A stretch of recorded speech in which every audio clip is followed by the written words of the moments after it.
नमः शिवाय। शिव पुराण के तृतीय भाग में हम लोग पहुंच चुके हैं। शिव पुराण का तृतीय भाग प्रारंभ करने से पहले आइए हम लोग वंदना करते हैं। त्वमेव माता च पिता त्वमेव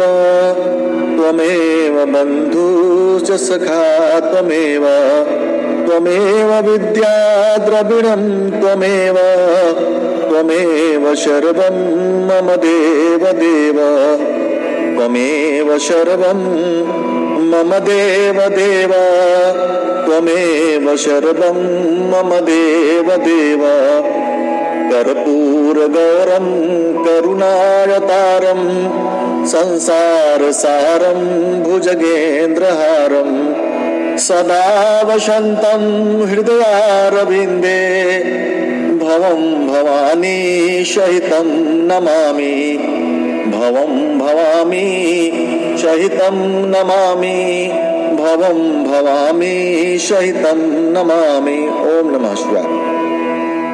शिव पुराण के भाग 1 और भाग 2 में हम लोगों ने शिव पुराण के महात्म्य के बारे में चर्चा की। अब हम लोग आगे शिव पुराण की जो संहिताएं हैं उन संहिताओं के बारे में हम चर्चा करेंगे। शिव पुराण में कई सारी संहिताएं हैं, जिसमें सबसे प्रथम है विदेश्वर संहिता, उसके बाद रुद्र संहिता का प्रथम खंड जो है सृष्टि खंड के रूप में जाना जाता है। रुद्र संहिता का द्वितीय खंड सती खंड के रूप में जाना जाता है। रुद्र संहिता तृतीय खंड पार्वती खंड। रुद्र संहिता का चतुर्थ खंड कुमार खंड के रूप में जाना जाता है। रुद्र संहिता का पंचम खंड जिसे युद्ध खंड के रूप में जाना जाता है। उसके बाद सत रुद्र संहिता के बारे में हम चर्चा करेंगे। उसके बाद कोटि रुद्र संहिता के बारे में हम चर्चा करेंगे। कोटि रुद्र संहिता के बाद उमा संहिता, उमा संहिता के बाद कैलाश संहिता, कैलाश संहिता के बाद वायव्य संहिता उत्तर, इसका पूर्व खंड एंड वायव्य संहिता उत्तरखंड के बारे में हम चर्चा करेंगे। तो ये है जो संहिताएं जिसके बारे में हम बारी बारी से क्रमशः चर्चा करेंगे।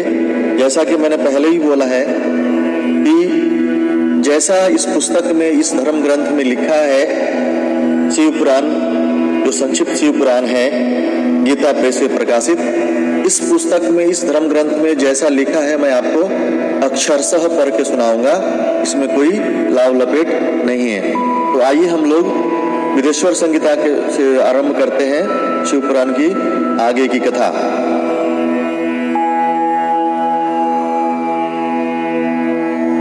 प्रयाग में सूत जी से मुनियों का तुरंत पाप नाश करने वाले साधन के विषय में प्रश्न, जो आदि और अंत में तथा मध्य में भी नित्य मंगलमय है, जिनकी समानता अथवा तुलना कभी नहीं है, जो आत्मा के स्वरूप को प्रकाशित करने वाले देवता परमात्मा हैं, जिनके 5 मुख हैं और जो खेल ही खेल में अनायास जगत की रचना, पालन और संहार तथा अनुग्रह एवं तिरोभाव रूप 5 प्रबल कर्म करते रहते हैं, उन सर्वश्रेष्ठ अजर अमर ईश्वर अंबिकापति भगवान शंकर का मैं मन ही मन चिंतन और नमन करता हूँ।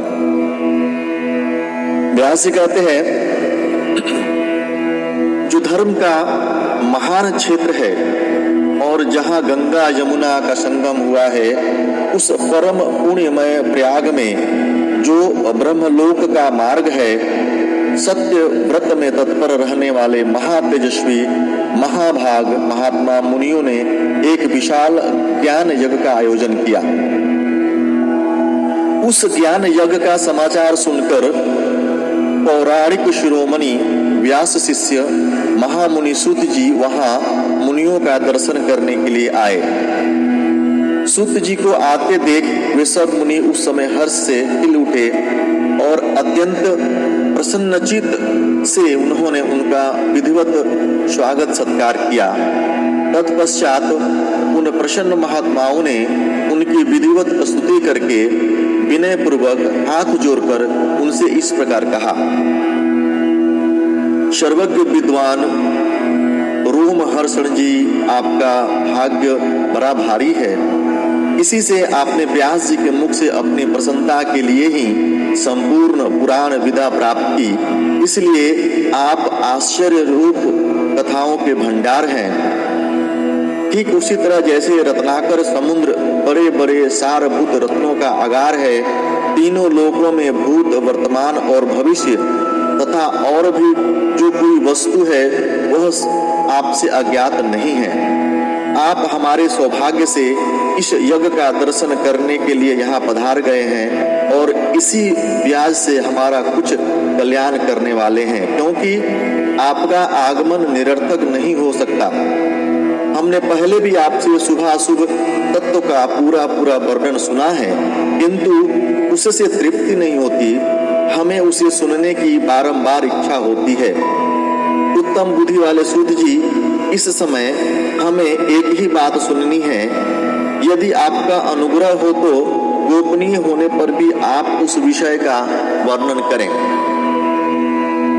घोर कलयुग में आने पर मनुष्य पुण्य कर्म से दूर रहेंगे, दुराचार में फंस जाएंगे और सबके सब सत्य भाषण से मुंह फेर लेंगे, दूसरों की निंदा में तत्पर होंगे, पराये धन को हड़प लेने की इच्छा करेंगे, उनका मन पराई स्त्रियों में आसक्त होगा तथा वे दूसरे प्राणियों की हिंसा किया करेंगे, अपने शारीरिक शरीर को आत्मा समझेंगे, मूढ़, नास्तिक और पशु बुद्धि रखने वाले होंगे, माता पिता से द्वेष रखेंगे, ब्राह्मण लोभ रूपी ग्राह के ग्रास बन जाएंगे, वेद बेचकर जीविका चलाएंगे, धन का उपार्जन करने के लिए ही विद्या का अभ्यास करेंगे और मद से मोहित रहेंगे, अपनी जाति के कर्म छोड़ देंगे, प्रायः दूसरों को ठगेंगे, तीनों काल की संदेह वासना से दूर रहेंगे और ब्रह्म ज्ञान से शून्य होंगे।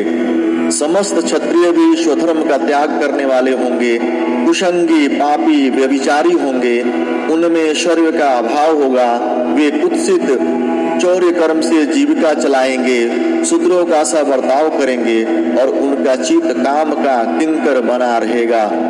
वैश्य, संसार भ्रष्ट, स्वधर्म त्यागी, कुमार की धनोपार्जन प्रायण तथा नाप तौल में अपनी कुत्सित वृत्ति का परिचय देने वाले होंगे। इसी तरह शूद्र ब्राह्मणों के आचार में तत्पर होंगे, उनकी आकृति उज्जवल होगी, अर्थात वे अपना कर्म धर्म छोड़कर उज्जवल वेशभूषा से विभूषित हो व्यर्थ में घूमेंगे।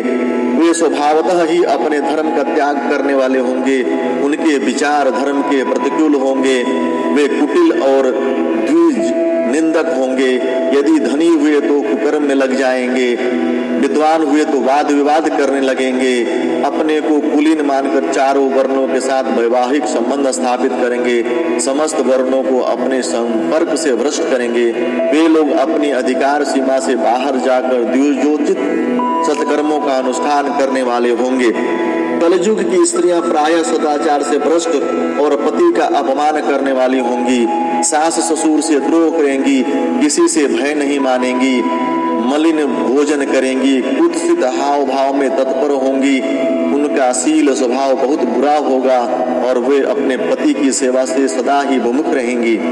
सूत जी, इस तरह जिनकी बुद्धि नष्ट हो गई है, जिन्होंने अपने धर्म का त्याग कर दिया है, ऐसे लोगों को इहलोक और परलोक में उत्तम गति कैसे प्राप्त होगी, इसी चिंता से हमारा मन सदा व्याकुल रहता है।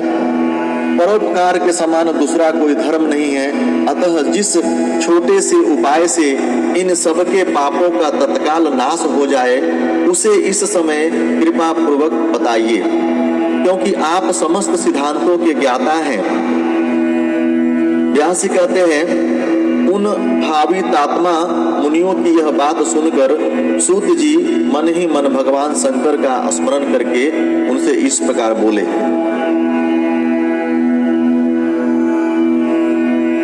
सूत जी ने कहा, साधुओं, महात्माओं, आपने बहुत अच्छी बात पूछी है।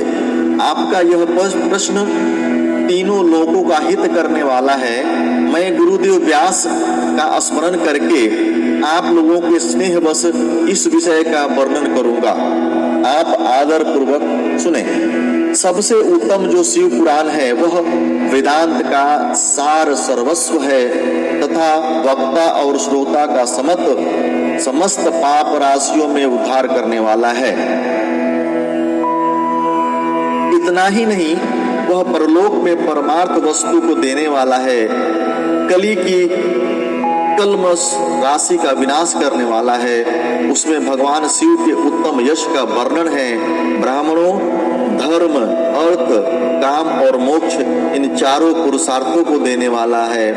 वह पुराण सदा ही अपने प्रभाव की दृष्टि से वृद्धि या विस्तार को प्राप्त हो रहा है। विप्रवरों, उस सर्वोत्तम शिव पुराण के अध्ययन मात्र से ही कलयुग के पापासक्त जीव श्रेष्ठतम गति को प्राप्त हो जाएंगे। कलयुग के महान उत्पात अब तभी तक जगत में निर्भय होकर विचरेंगे जब तक यहाँ शिव पुराण का उदय नहीं होगा। इस वेद के तुल्य माना गया है। इस वेद कल्प पुराण का सबसे पहले भगवान शिव ने ही प्रणयन किया था। विदेश्वर संहिता, रुद्र संहिता, विनायक संहिता, उमा संहिता, मातृ संहिता, एकादश रुद्र संहिता, कैलाश संहिता, शतरुद्र संहिता, कोटि रुद्र संहिता, सहस्त्र कोटि रुद्र संहिता, वायु संहिता तथा धर्म संहिता। इस प्रकार इस पुराण के 12 वेद या खंड हैं। ये 12 संहिताएं अत्यंत पुण्यमयी मानी गई हैं। ब्राह्मणों, अब मैं उनके श्लोकों का संख्या बता रहा हूँ, आप लोग सब आदर पूर्वक सुने। विदेश्वर संहिता में 10,000 श्लोक हैं। रुद्र संहिता, विनायक संहिता, उमा संहिता और मातृ संहिता, इनमें प्रत्येक में 8,000 श्लोक हैं। ब्राह्मणों, एकादश रुद्र संहिता में 13,000, कैलाश रुद्र संहिता में 6,000, शतरुद्र संहिता में 3,000, कोटि रुद्र संहिता में 9,000, सहस्त्र कोटि रुद्र संहिता में 11,000, वायु संहिता में 4,000 तथा धर्म संहिता में 12,000 श्लोक हैं। इस प्रकार मूल शिव पुराण की श्लोक संख्या 1,00,000 है, परंतु व्यास जी ने उसे 24,000 श्लोकों में संक्षिप्त कर दिया है। पुराणों की क्रम संख्या के विचार से इस शिव पुराण का स्थान चौथा है। इसमें 7 संहिताएं हैं। पूर्व काल में भगवान शिव ने श्लोक संख्या की दृष्टि से 100 करोड़ श्लोकों का एक ही पुराण ग्रंथ ग्रंथित किया था। सृष्टि के आदि में निर्मित हुआ वह पुराण साहित्य अत्यंत विस्तृत था। फिर द्वापर आदि युगों में द्वैपायन, व्यास आदि महर्षि ने जब पुराण का 18 भागों में विभाजन कर दिया, उस समय संपूर्ण पुराणों का संक्षिप्त स्वरूप केवल 4,00,000 श्लोकों का रह गया। उस समय उन्होंने शिव पुराण का 24,000 श्लोकों में प्रतिपादन किया। यही इसके श्लोकों की संख्या है। यह देवतुल्य पुराण 7 संहिताओं में बटा हुआ है। इसकी पहली संहिता का नाम विदेश्वर संहिता है, दूसरी रुद्र संहिता समझनी चाहिए, तीसरी का नाम शतरुद्र संहिता, चौथी का कोटि रुद्र संहिता, 5वीं का उमा संहिता, 6वीं का कैलाश संहिता और 7वीं का नाम वायवीय संहिता है। इस प्रकार ये 7 संहिताएं मानी गई हैं। इन 7 संहिताओं से युक्त दिव्य शिव पुराण वेद के तुल्य प्रमाणिक तथा सबसे उत्कृष्ट गति प्रदान करने वाला है। यह निर्मल शिव पुराण भगवान शिव के ही द्वारा प्रतिपादित है। इसे शैव शिरोमणि भगवान व्यास ने संक्षेप से संकलित किया है। यह समस्त जीव समुदाय के लिए उपकारक है, त्रिविध तापों का नाश करने वाला है, तुलना रहित एवं सत्पुरुषों को कल्याण प्रदान करने वाला है। इसमें वेदांत विज्ञानमय प्रधान तथा निष्कपट निष्काम धर्म का प्रतिपादन किया गया है। यह पुराण ईर्ष्या रहित अंतःकरण वाले विद्वानों के लिए जानने की वस्तु है। इसमें श्रेष्ठ मंत्र समूहों का संकलन है तथा धर्म, अर्थ, काम, इस त्रिवर्ग की प्राप्ति के साधन का भी वर्णन है। यह उत्तम शिव पुराण समस्त पुराणों में श्रेष्ठ है। वेद वेदांत में वेद रूप से विलसित परम वस्तु परमात्मा का इसमें गान किया गया है। जो सबसे बड़े आदर से इसे पढ़ता और सुनता है वह भगवान शिव का प्रिय होकर परम गति को प्राप्त कर लेता है। व्यासी कहते हैं, सुत जी यह वचन सुनकर वृषभ महर्षि बोले, अब आप हमें वेदांत सार सर्वस्वरूप अद्भुत शिव पुराण की कथा सुनाइए। सूत जी ने कहा, आप सब महर्षिगण रोग शोक से रहित कल्याणमय भगवान शिव का स्मरण करके पुराण प्रवर शिव पुराण की जो वेद के सार तत्व से प्रकट हुआ है कथा सुनिए। शिव पुराण में भक्ति, ज्ञान और वैराग्य इन तीनों का प्रीतिपूर्वक गान किया गया है और वेदांत वेद स्वतस्तु का विशेष रूप से वर्णन है। इस वर्तमान कल्प में जब सृष्टि कर्म आरंभ हुआ था, उन दिनों 6 कुलों के महर्षि परस्पर वाद विवाद करते हुए कहने लगे, अमुक वस्तु सबसे उत्कृष्ट है और अमुक नहीं है। उनके इस वाद विवाद ने अत्यंत महान रूप धारण कर लिया। तब से सबके सब अपनी शंका के समाधान के लिए सृष्टिकर्ता अविनाशी ब्रह्मा जी के पास गए और हाथ जोड़कर विनय बड़ी वाणी से बोले, प्रभु आप संपूर्ण जगत को धारण पोषण करने वाले तथा समस्त कारणों के भी कारण हैं। हम यह जानना चाहते हैं कि संपूर्ण तत्वों से परे परात्पर पुराण पुरुष कौन है। ब्रह्मा जी ने कहा, जहाँ से मन सहित वाणी उन्हें न पाकर लौट आती है तथा जिनसे ब्रह्मा विष्णु रुद्र और इंद्र आदि युक्त यह संपूर्ण जगत समस्त भूतों एवं इंद्रियों के साथ पहले प्रकट हुआ है, वे ही ये देव महादेव सर्वज्ञ और संपूर्ण जगत के स्वामी हैं।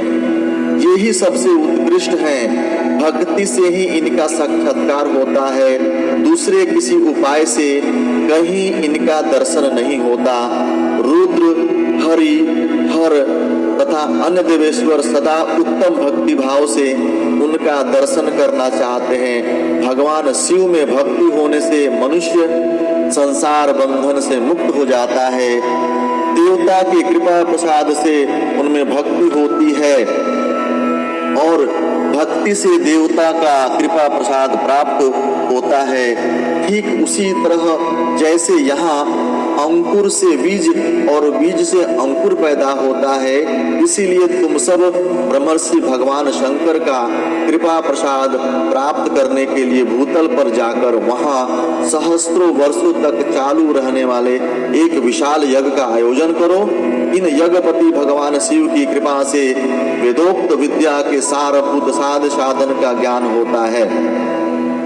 शिव पद की प्राप्ति ही साध्य है, उनकी सेवा ही साधन है तथा उनके प्रसाद से जो नित्य नैमित्तिक आदि फलों की ओर से निष्प्रिय होता है वही साधक है।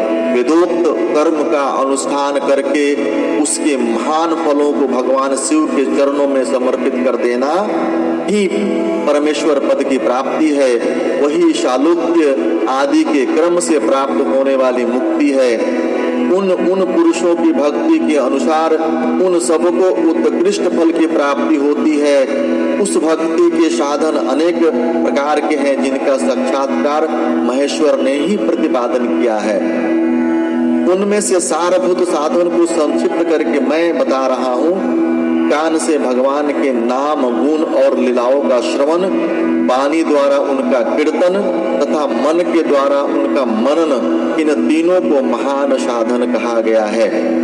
तात्पर्य यह है कि महेश्वर का श्रवण, कीर्तन और मनन करना चाहिए।